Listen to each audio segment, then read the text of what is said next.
Y quiero invitaros a los demás a que me acompañéis al libro de Hechos de los Apóstoles, capítulo 18. Hechos de los Apóstoles, capítulo 18.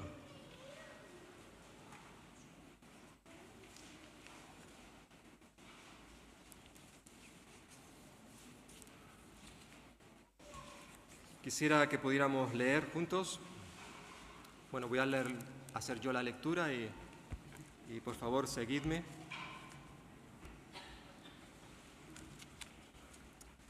Dice así la palabra del Señor, versículo 1.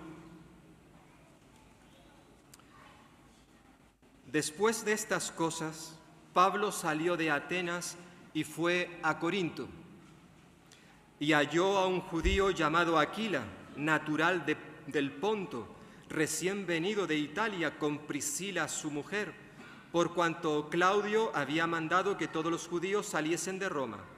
Fue a ellos, y como era del mismo oficio, se quedó con ellos, y trabajaron juntos, pues el oficio de ellos era hacer tiendas. Y discutía en la sinagoga todos los días de reposo, y persuadía a judíos y a griegos. Y cuando Silas y Timoteo vinieron de Macedonia, Pablo estaba entregado por entero a la predicación de la palabra, testificando a los judíos que Jesús era el Cristo. Pero oponiéndose y blasfemando estos, les dijo, sacudiéndose los vestidos: vuestra sangre sea sobre vuestra propia cabeza. Yo, limpio desde ahora, me iré a los gentiles. Y saliendo de allí, se fue a la casa de uno llamado Justo, temeroso de Dios, la cual estaba junto a la sinagoga. Y Crispo, el principal de la sinagoga, creyó en el Señor con toda su casa. Y muchos de los corintios, oyendo, creían y eran bautizados. Entonces el Señor dijo a Pablo en visión de noche: no temas, sino habla y no calles, porque yo estoy contigo, y ninguno pondrá sobre ti la mano para hacerte mal, porque yo tengo mucho pueblo en esta ciudad. Y se detuvo allí 1 año y 6 meses, enseñándoles la palabra de Dios.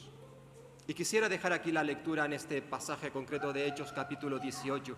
Como ya se había anunciado, en el día de hoy vamos a iniciar una nueva serie de predicaciones, y concretamente ahora basados en la segunda carta de Pablo a los Corintios. Vamos a estar en el Nuevo Testamento, este curso escolar.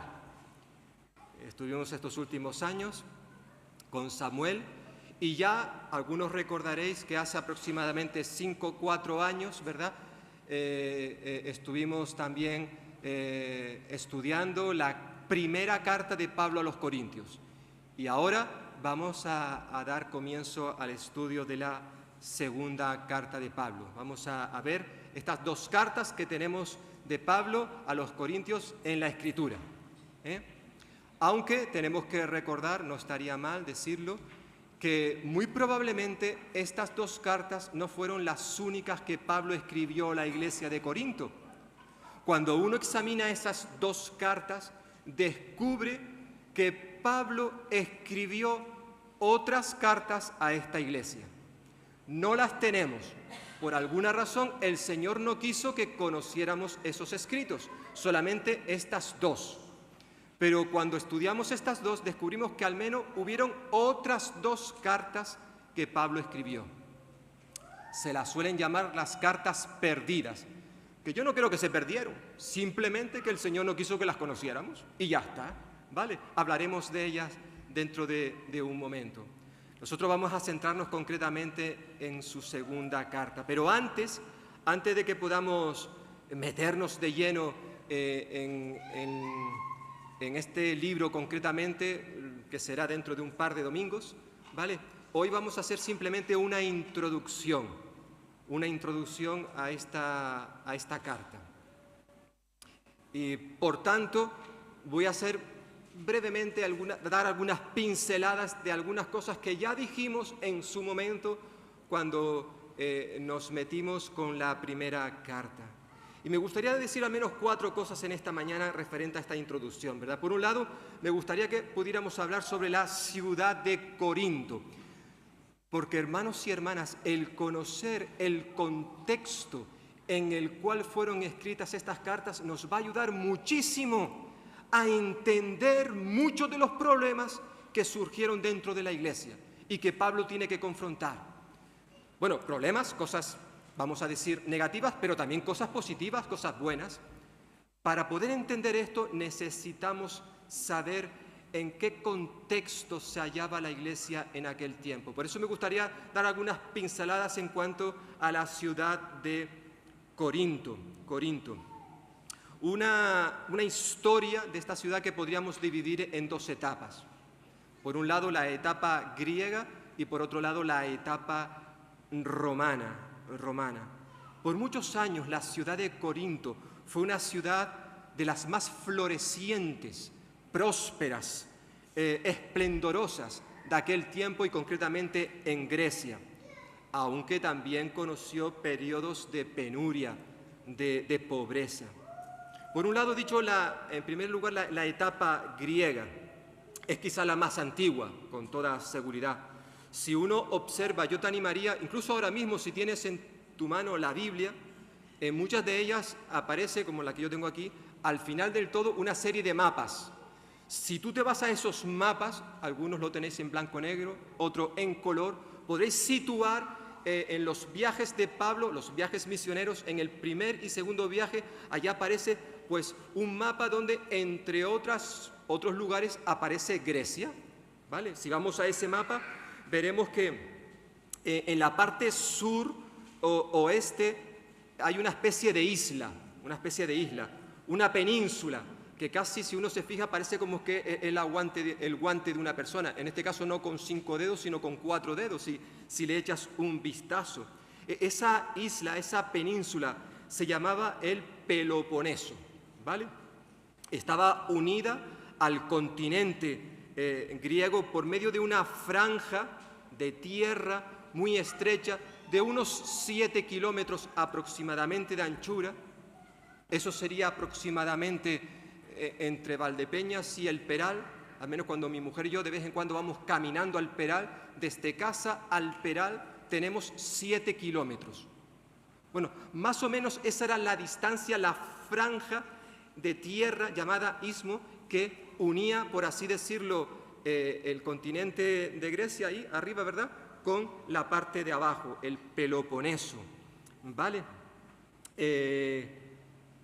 Y en esa franja de tierra precisamente estaba la ciudad de Corinto, la ciudad de Corinto. Por tanto, podríamos decir que geográfica y estratégicamente Corinto se hallaba en un lugar muy privilegiado.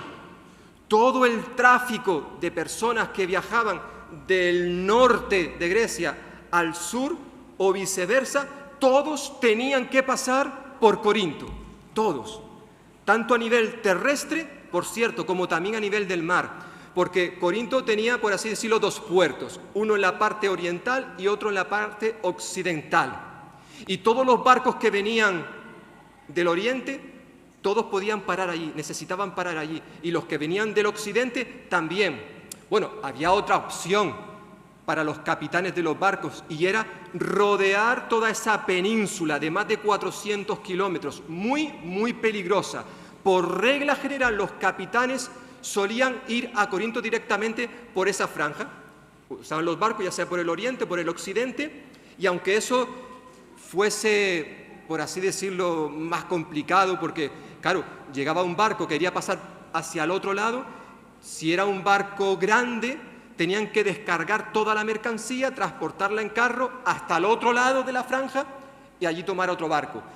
Si en este caso el barco era pequeño, entonces habían preparado una especie de plataformas con rodillos para trasladar el barco de un lado de la franja al otro lado. He dicho que son aproximadamente unos 7 kilómetros. Bueno, el hacer esto era más rápido, más económico y mucho mejor para los capitanes de los barcos. Y por tanto, mucha gente utilizaba este sistema.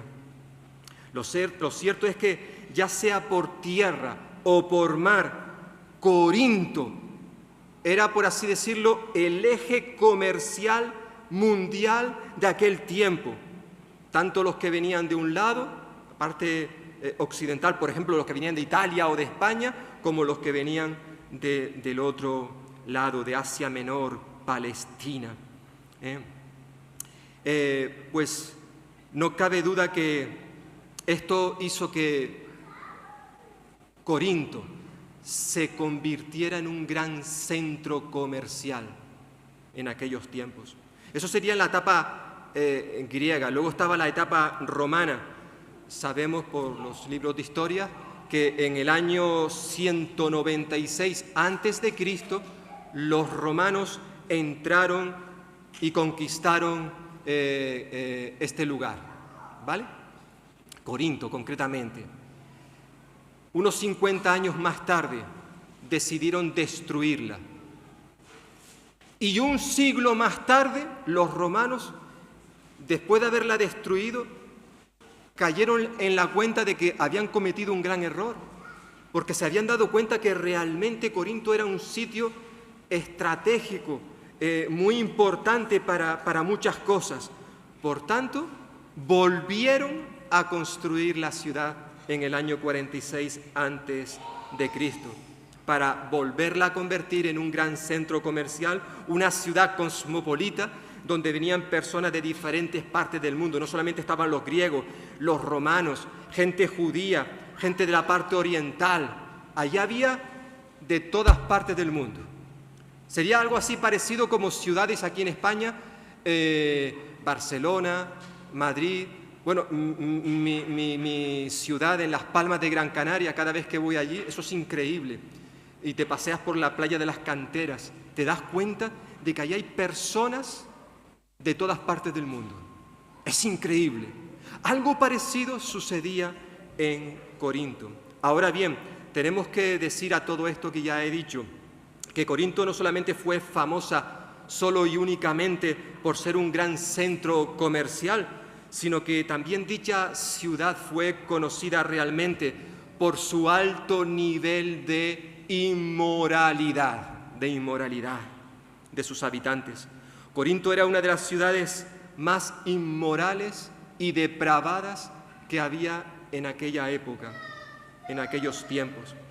Realmente la gente venía a Corinto no solamente a comerciar, sino también para pasarlo bien, para dar riendas sueltas a las pasiones más íntimas que pueda tener una persona.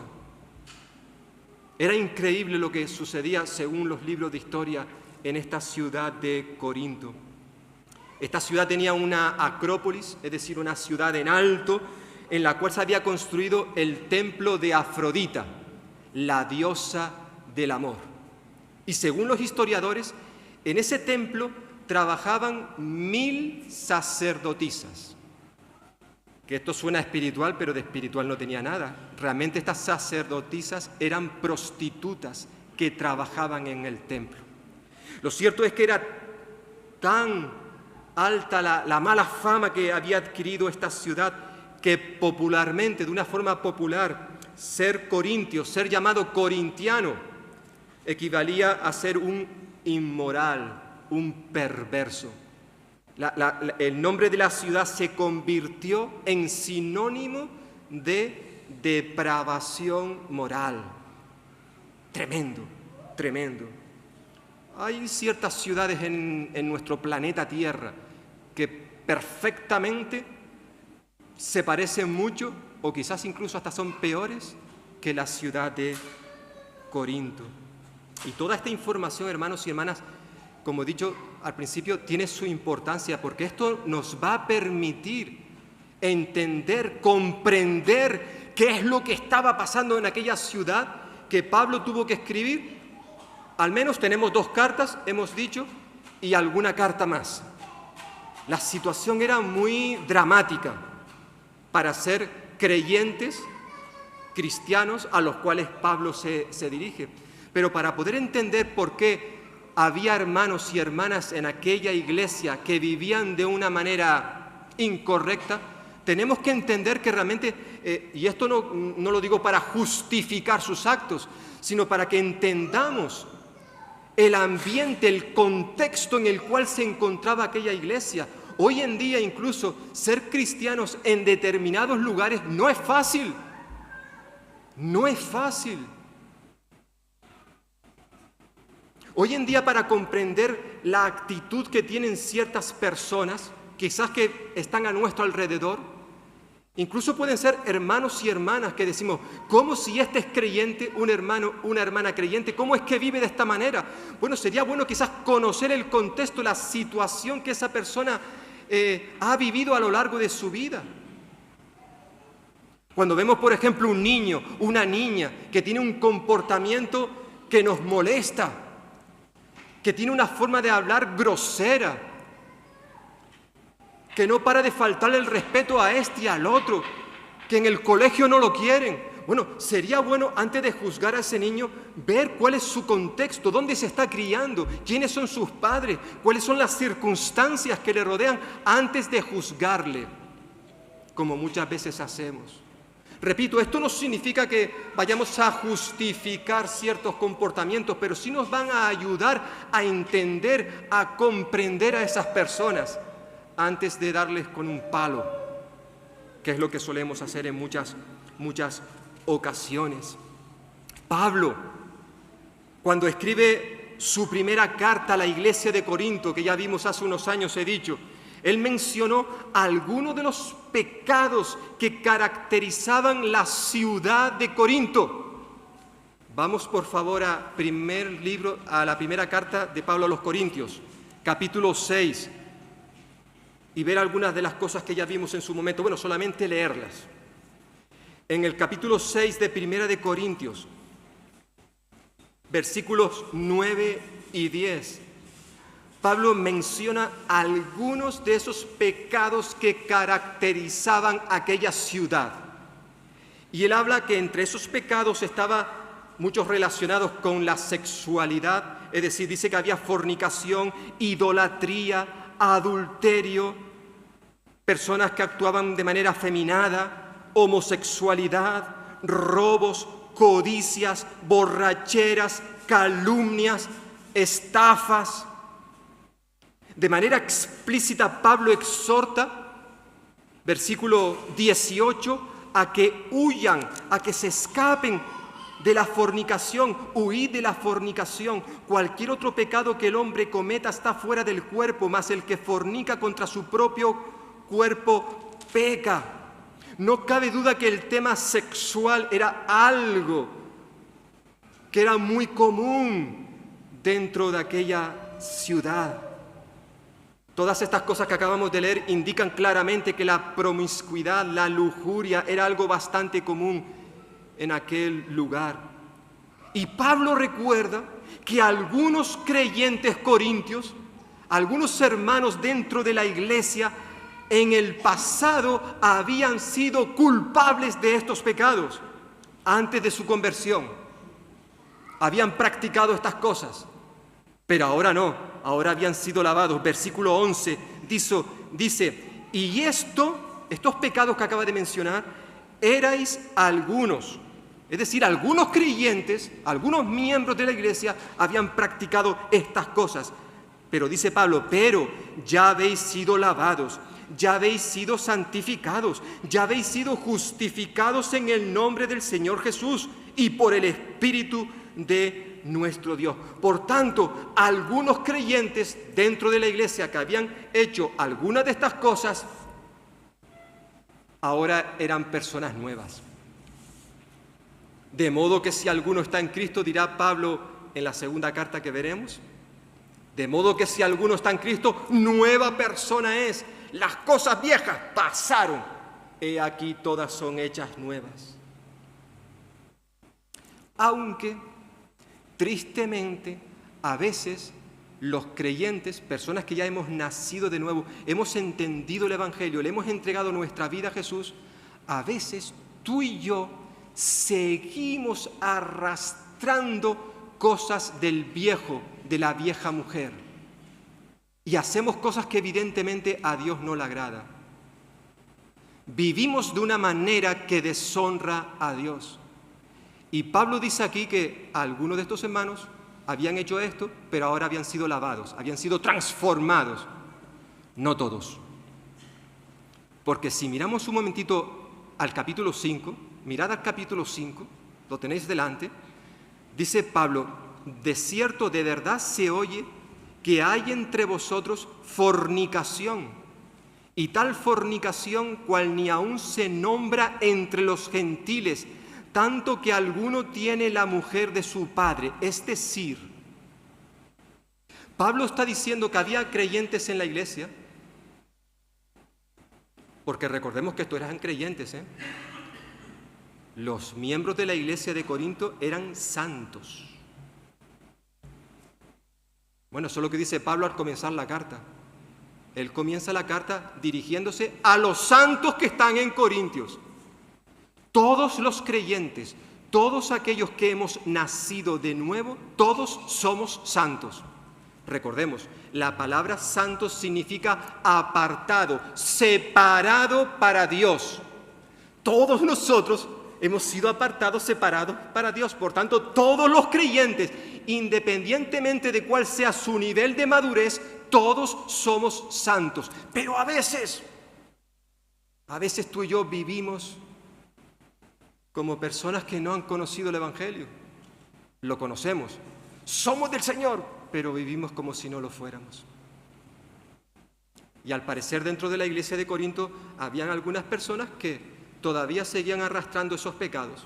En este caso menciona a uno que se estaba acostando con la mujer de su padre, es decir, su madrastra. Terrible. Pero lo peor de todo es que la iglesia lo sabía y lo estaba permitiendo. Lo daba como una cosa normal. Es que vivimos en Corinto. Y Corinto ya sabemos cómo es. Una ciudad inmoral, perversa. Por tanto, esto es normal que suceda dentro de la iglesia. No, dice Pablo, no, de eso nada. A ese señor, echarlo fuera de la iglesia. Y lo hicieron. Aunque parece ser que lo vamos a conocer en la próxima carta, en la segunda carta a los Corintios que veremos en los próximos tiempos. Lo cierto es que en la iglesia de Corinto estaban sucediendo cosas que no eran correctas. Y hermanos y hermanas, esto también tiene que llevarnos a ti y a mí a examinar nuestra propia vida.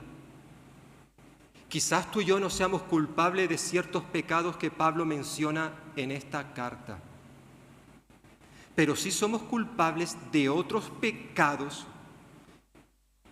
que han ocupado su lugar en nuestro corazón, en nuestra vida, y que se han quedado ahí desde hace mucho tiempo.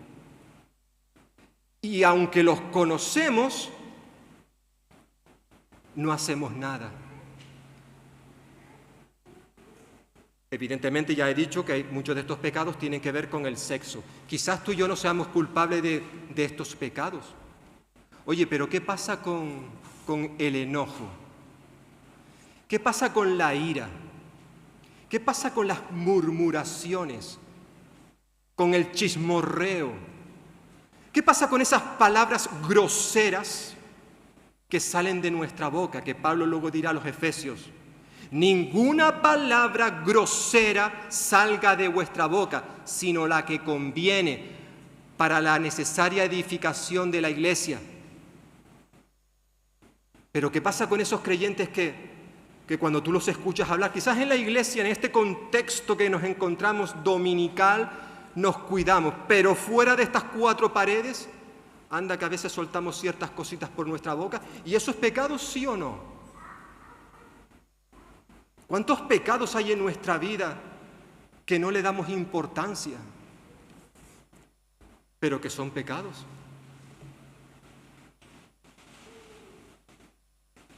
Pablo reconoce, declara en esta carta que todos los cristianos tenemos al Espíritu Santo en nuestra vida.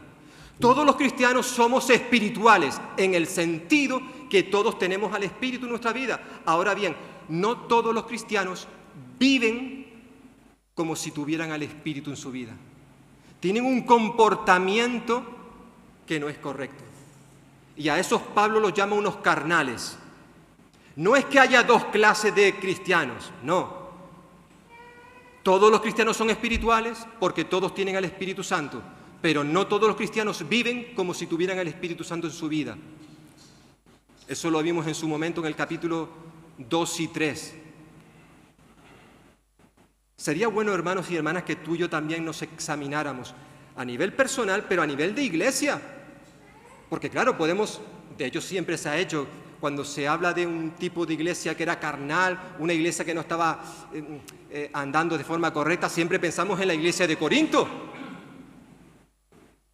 Si nos vamos a la Escritura. Oye, pero ¿qué pasa con nuestra iglesia? ¿Somos nosotros mejores que la iglesia de Corinto? ¿Sí? ¿No? Por tanto, sería bueno que antes de juzgar a estos hermanos y hermanas de aquella congregación, podamos también tener en cuenta ese contexto en el cual ellos estaban viviendo, la ciudad de Corinto. En segundo lugar, vamos a ver la iglesia de Corinto. ¿Quién la fundó, por ejemplo? Ya hemos leído en Hechos capítulo 18 que fue el apóstol Pablo en su segundo viaje misionero quien fundó esta iglesia. Fundó esta iglesia. Cuando llegó a esta ciudad conoció a un matrimonio muy majo, muy querido.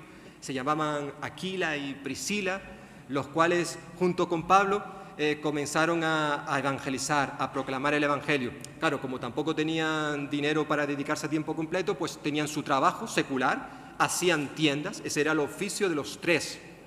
Hasta que llegó un momento en que Pablo, probablemente cuando llegó la visita de Timoteo, hemos leído antes, Timoteo y Silas, probablemente ellos trajeron una ofrenda que le permitió a Pablo dejar de hacer tiendas para dedicarse exclusivamente a la proclamación del Evangelio. Utilizaba, curioso, la sinagoga como centro de base para compartir el Evangelio, hasta que la gente que estaba allí no le gustó y lo echaron. Entonces se fue a la casa de un vecino que estaba al lado de la sinagoga. Hemos leído que utilizó esa casa para compartir el Evangelio. La casa se llamaba, el dueño de la casa, Tito Justo, versículo 7, estoy en Hechos capítulo 18. Y desde esa casa, si vamos a Hechos capítulo 18, versículo 8, dice que Pablo predicaba y muchos creyeron en el Señor y eran bautizados. Ahí empieza a surgir la iglesia de Corinto. Qué bueno, ¿verdad? Ahí tenemos sus orígenes, la fundación. Muchos creyeron y como consecuencia se bautizaron. Y es importante notar ese proceso. Ya lo vimos en su momento en este libro de Hechos, capítulo 2, cuando Pedro en aquel primer sermón compartió el Evangelio, miles de personas se convirtieron, y nos dice allí en capítulo 2, versículo 41, que los que recibieron la palabra, los que creyeron, dice, se bautizaron y se añadieron como unas 3.000 personas. Eso de que se añadieron, ¿a qué se refiere? Bueno, se añadieron a la iglesia local en Jerusalén, la iglesia que estaba allí. Por tanto, fijaos en ese orden, ¿verdad? Creyeron, a continuación, se bautizaron, porque todo aquel que cree tiene la obligación de bautizarse. Eso es un mandato bíblico. Aprovecho para decir que estamos preparando a dos hermanos, un servidor está realizando algunos estudios con un par de hermanos que se quieren bautizar dentro de muy poquito, pero sé que también hay aquí personas creyentes que ya han nacido de nuevo, pero que aún no se han bautizado. Y yo quiero animarte, hermano y hermana, porque te trato así como mi hermano y mi hermana. Si tú has nacido de nuevo, tú eres un hijo o una hija de Dios. Y la palabra nos dice que los que creyeron se bautizaron. Esto es un mandato de Dios. El bautismo, como he dicho siempre, no salva a nadie, sino que lo hacemos porque ya somos salvos. Es un acto de obediencia, Es un acto simbólico a través del cual estamos declarando públicamente que yo he muerto a la vieja vida y estoy resucitando a una nueva vida. Cuando uno entra en el agua y sale del agua. Un acto simbólico, ¿vale?, que representa lo que ya ha ocurrido en nuestro interior y que hacemos porque Dios lo manda. Por tanto, los que creyeron se bautizaron y se añadieron, se hicieron miembros de la iglesia local en la cual estaban. Que eso también es importante recordar a los hermanos y hermanas que nos visitan de otros lugares, llevan un tiempo con nosotros, están afincados aquí en Valdepeñas, que ya son miembros de su iglesia local del país donde vinieron, pero debido a que ya estáis aquí y aparentemente os vais a quedar a vivir durante un tiempo, sería bueno que como creyentes, nacidos de nuevo, como personas bautizadas, también si estáis en la iglesia de Valdepeñas, podáis ser miembros de esta iglesia. Y esto no lo digo simplemente, bueno, es para ganar, para que tengamos más gente. No es eso. Sino simplemente como creyentes tenemos que apoyar no solamente con nuestra presencia, sino a todos los niveles, a la iglesia local en la cual nos estamos reuniendo. Que si resulta que un tiempo después yo me voy nuevamente a mi país o me voy a otra parte de España, pues no pasa nada, se hace un traslado de membresía. Pero es bueno que seamos parte de esa iglesia en la cual nos estamos congregando. Por tanto, nos dice el texto de Hechos 18 que esa iglesia empezó a crecer, empezaron a convertirse algunos, a bautizarse y se añadieron a la iglesia. Y como dijimos hace un momento, esta iglesia, Corinto, debido a que geográficamente se encontraba situada en un lugar privilegiado, hemos mencionado que incluso los romanos, después de haberla destruido, la ciudad de Corinto, la volvieron a construir porque es que esto era una fuente de ganancia, era un lugar estratégico donde venían personas de diferentes partes del mundo y eso evidentemente ayudaba económicamente a las arcas romanas. Pablo también fue consciente de la realidad en la cual se encontraba la ciudad de Corinto.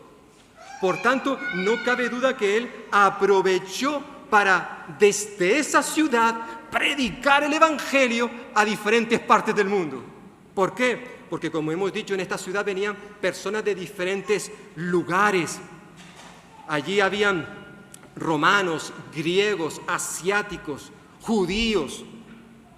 En Corinto habían soldados, jubilados, filósofos, mercaderes, marineros, esclavos, comerciantes, artesanos, muchos de los cuales pasaban por Corinto y luego se iban a otro lugar. Y Pablo aprovechó, esto es una puerta para el Evangelio. Y por tanto, desde allí, evidentemente el Evangelio se fue extendiendo por diferentes lugares. Por eso Pablo, hemos leído, versículo 11 del capítulo 18 de Hechos, que él se quedó en Corinto 18 meses, 1 año y medio, compartiendo las buenas nuevas. Por tanto, estos serían algunas pinceladas acerca de la iglesia, la fundación de la iglesia en Corinto. Ahora, en tercer lugar, me gustaría que pudiéramos hablar brevemente sobre las cartas de Pablo a los Corintios, porque como he dicho ya al principio, es muy probable, sobre todo cuando uno examina las 2 cartas que ya tenemos, que Pablo escribió otras cartas. Nos atrevemos a afirmar que al menos escribió 2 cartas más. Es verdad que hay ciertos eruditos, comentaristas que hablan de más cartas todavía, de más. Pero la mayoría están de acuerdo en decir que al menos estas 4 que aparecen en un principio en estos libros uno que ya hemos visto y otro que vamos a seguir a verlo por primera vez. Después de haber estado 18 meses, hemos dicho, 1 año y medio en Corinto, Pablo se fue a Éfeso. Lo dice el siguiente capítulo 19, capítulo 20 de Hechos. Y un par de años después, al parecer, Pablo escribió una carta a esta iglesia. Solo tenemos una frase de esa carta. Si vamos a Primera de Corintios, antes estábamos en Primera de Corintios capítulo 5, si vais un momentito ahí, veréis que en esta carta, Primera de Corintios capítulo 5, versículo 9, Pablo les dice: os he escrito por carta que no os juntéis con los fornicarios. Bueno, a continuación Pablo explica qué quiso decir con ese mandato. Ese mandato que lo había escrito en otra carta que por lo visto se perdió, como decía al principio. No la tenemos. Esa podría decir que fue la primera carta de Pablo a los Corintios. Que sepamos, la primera carta a los Corintios. Al parecer esta carta no dio fruto. Pablo estaba viendo evidentemente allí problemas que tienen que ver con una vida lujuriosa, una vida inmoral. Por eso le dijo: oye, que os he dicho que no os juntéis con los fornicarios. Eso no funcionó. Que Pablo, después de haber sido informado por lo que estaba pasando en la iglesia, por una familia, una mujer llamada Cloé, que aparece en el capítulo 1, quizás también por medio de otros hermanos que menciona luego al final de la carta, Esteban, Fortunato, Acaico, e incluso una carta que la iglesia le escribió a Pablo, capítulo 7, de este primero de Corintios, capítulo 7, Pablo comienza diciendo: en cuanto a las cosas de que me escribisteis, es decir, la iglesia de Corinto le había escrito una carta a Pablo acerca de serios problemas que había en la congregación. Bueno, Pablo, una vez que escuchó todo esto, pues entonces escribió esta carta. ¿Qué problemas había en la iglesia? Pues ya lo estuvimos viendo en su momento. Pues se habían formado algunos grupitos, cada uno con su líder. A mí me gusta más Apolo, a mí me gusta más Pablo, a mí me gusta más Cefas, Pedro. Y estaban los más espirituales que decían: pues nosotros somos de Cristo. Y se habían formado varios grupos, de tal manera que la iglesia se estaba dividiendo. La división. Esta ha sido siempre la estrategia favorita de Satanás a lo largo de la historia. ¿Y sabéis por qué la utiliza tan a menudo? Porque le va bien. Lo que funciona, ¿por qué tocarlo? Y siempre a lo largo de la historia ha tratado de dividir a la iglesia, que los hermanos y hermanas de una iglesia local se dividan en grupitos. Y Pablo, sabiendo este problema, pues escribió para resolverlo, para orientarles, aconsejarles. Además, también había, por lo visto, falta de disciplina eclesial. Esto es uno de los grandes problemas que la iglesia actual sigue teniendo en muchas partes del mundo. Ya lo hemos mencionado, capítulo 5. Había un señor que estaba liado con la esposa de su padre. Y la iglesia lo estaba permitiendo. Cada uno estaba mirando para otro lado. Y Pablo dice: no, eso no puede ser. Creo que uno de los grandes problemas que tiene la iglesia actual en nuestros días es el abandono de esta doctrina bíblica, esta enseñanza bíblica que tiene que ver con la disciplina eclesial. Nos cuesta confrontar al hermano, a la hermana, que sabemos que está viviendo en pecado. A veces vemos actitudes incorrectas en otras personas y nuestro deber como creyentes es con amor, con cariño, con firmeza, acercarnos a ese hermano o a esa hermana y confrontarle. Si alguien viene a mí a contarme un chismorreo, una murmuración, ¿cómo actúo? ¿Cómo respondo? ¿Le doy cobertura? ¿Coloco la antena para escuchar todo lo que tiene que decirme? ¿O le digo: para un momento? Si tú vienes a hablarme mal de fulanito, de menganito, no te lo permito. No, es que yo confío en ti. No. No quiero que me hables mal de esta persona. Aunque lo que me vayas a decir es verdad, no quiero escucharlo. Porque tú y yo sabemos, claro que lo sabemos, cuando viene alguien a contarnos un chismorreo, algo que tú sabes que en el fondo está mal. Y es en ese momento cuando tú y yo tenemos que cortarlo. No es una cuestión de decir: bueno, ya que se encargue el pastor o los pastores de la iglesia, es la responsabilidad de ellos. No, es tu responsabilidad. Esto lo hemos comentado en más de una ocasión.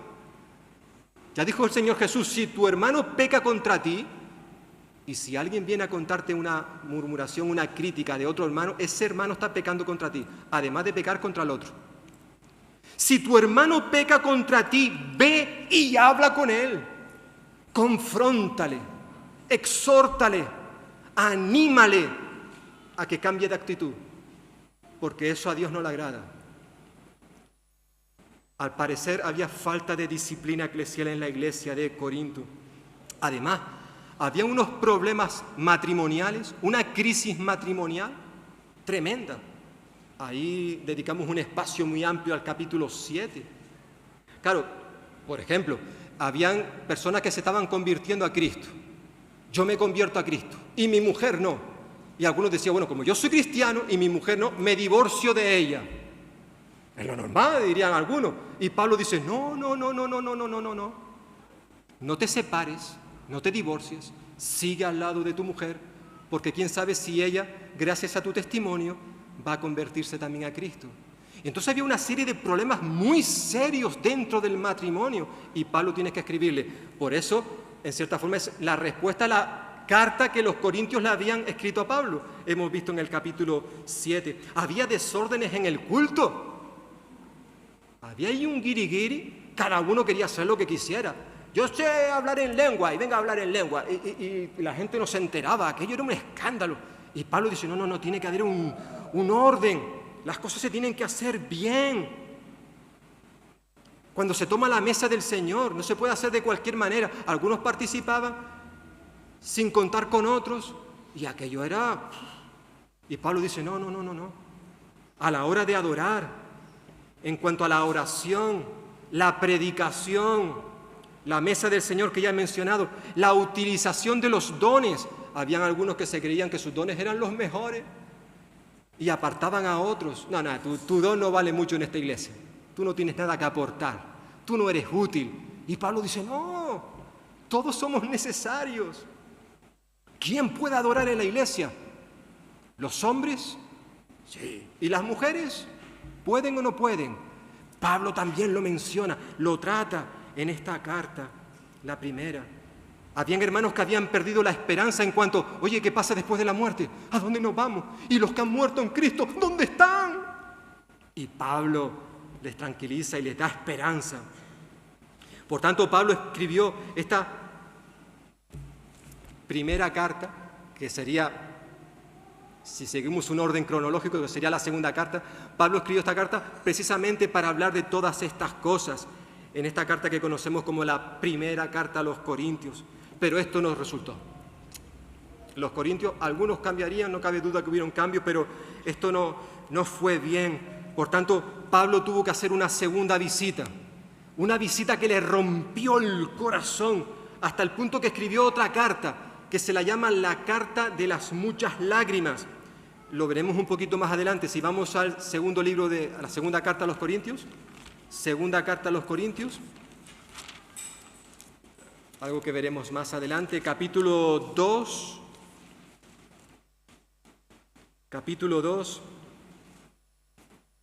versículos 3 y 4.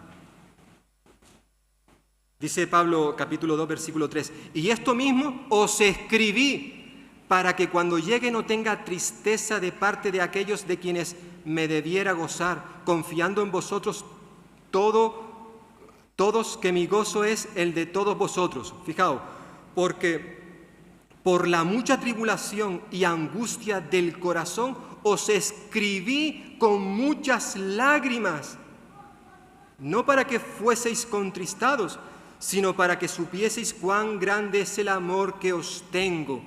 ¿A qué carta se refiere Pablo? Bueno, hay algún comentarista que opina que esa carta está incluida dentro de esta segunda carta a los Corintios. Hay alguno que opina de esta manera, pero muy probablemente la mayoría de los eruditos consideran que esta es otra de las cartas que Pablo escribió a esta iglesia, pero que no tenemos. Se la conoce como la carta de la mucha tristeza, por así decirlo. Obviamente aquello tampoco funcionó. Seguían habiendo actitudes en la iglesia que no eran correctas. Y después de un tiempo, Pablo escribió la segunda carta a los Corintios, esta que vamos a estudiar a partir de hoy, ¿verdad? Y que ha sido llamada la carta de la reconciliación. porque en cierta forma lo que vemos aquí a lo largo de todo este libro es un llamado a la reconciliación. Por tanto, ya hemos visto algo acerca de la ciudad de Corinto, hemos visto algo acerca de la iglesia de Corinto, también de las cartas de Pablo a los corintios, y ahora brevemente pues me gustaría compartir con vosotros algo acerca del propósito por el cual fue escrita esta segunda carta a los corintios. Y la mayoría de los hermanos y hermanas que trabajan en profundizar en la Escritura, los comentaristas, los eruditos, consideran que esta es quizás la carta más personal, más sentimental y emotiva del apóstol.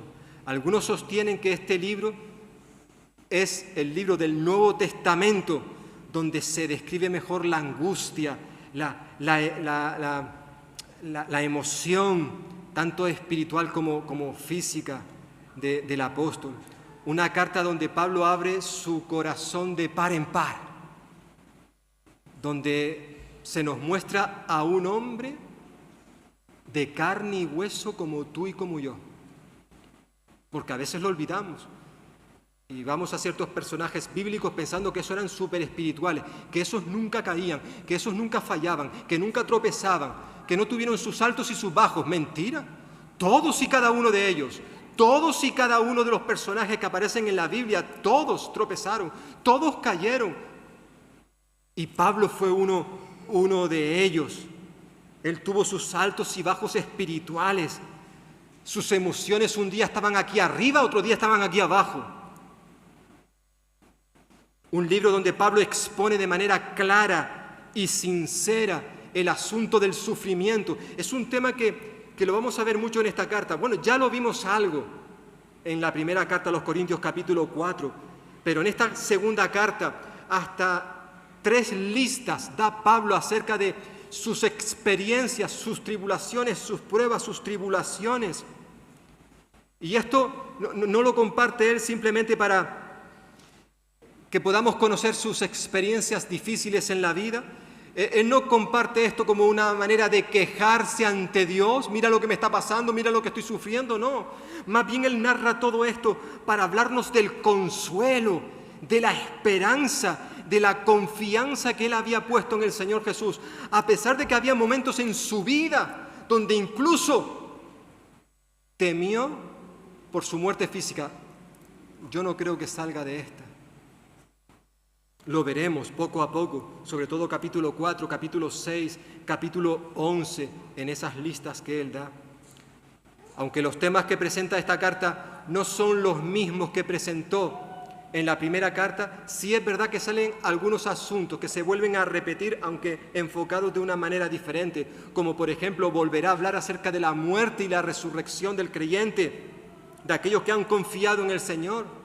Pablo vuelve a hablar acerca de la necesidad de esforzarnos para lograr la unidad dentro del cuerpo de Cristo. La unidad requiere esfuerzo, no es algo que venga de manera automática, no. Requiere esfuerzo por parte de cada uno de los miembros de la iglesia. Pero sobre todo es una carta donde Pablo dedica un amplio espacio para confrontar, para enfrentarse a la oposición.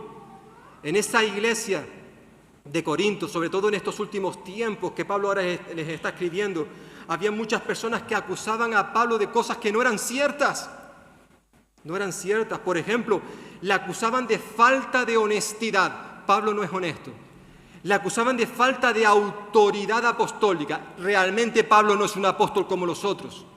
Le acusaban de falta de habilidad, de capacidad para predicar y enseñar la Escritura. Madre mía, qué acusación. Que Pablo no sabía predicar, que no sabía enseñar. Pero especialmente los últimos 4 capítulos de este libro fueron escritos precisamente para refutar estas acusaciones. Hermanos y hermanas, ¿cómo reaccionamos tú y yo cuando alguien nos ofende? Cuando alguien nos critica, ya sea a nosotros directamente o a nuestro cónyuge o a nuestros hijos, a nuestros padres. ¿Cómo reaccionamos ante la crítica? ¿Cómo reaccionamos ante la tentación, ante el sufrimiento? La fe bíblica, de la cual habla el Señor en su palabra y especialmente en esta carta, y como se nos recordó ayer en el grupo de jóvenes, Elizabeth compartía con ellos, ¿verdad?